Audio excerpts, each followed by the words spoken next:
ঘৰ চৰ ভাড়ালৈ কি প্লেন কি তেতিয়া পবিত্ৰহঁতে ক'লে যে আমি ঝাৰু বিজনেছ কৰিম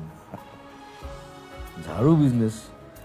কৈছে অসমত ঝাৰু মানে যিটো গছৰ পৰা বনায় সেইটো বহুত সস্তাত পায় আৰু ইয়াত ঝাৰুৰ দাম বহুত বেছি চ' প্লেনিংটো ভালে আছিলে তাৰপিছত মই বোলো বেয়া নহয় দাদা মোক ক'লে যে তুমি ব্ৰেণ্ডিং কৰিব লাগিব বোলো হ'ব মই চব কৰি দিম ঝাৰু কোম্পানীৰ নাম কি দিছিলা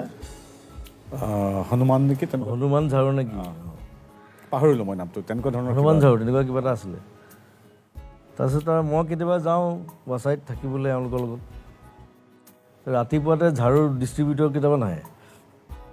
এটাৰ নাম মোৰ এতিয়াও মনত আছে চুলতান খান ঝাৰুৱালা চুলতান খান ঝাৰুৱালা তেওঁলোকৰ মিটিং বহে ৰাতিপুৱা মানে ঝাৰু বিজনেছ কেনেকৈ ডেভেলপ হ'ব কি হ'ব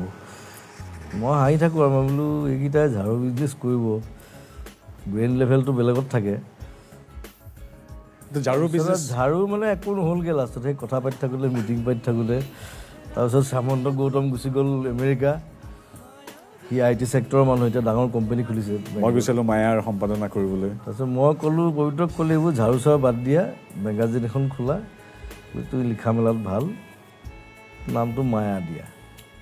নহ'লে ময়ো কিজানি পবিত্ৰ মাৰ্ঘেৰিটাৰ ঝাৰুৱালাও হৈ গ'লোহেঁতেন শ্যামন্ত গৌতম ঝাৰুৱালা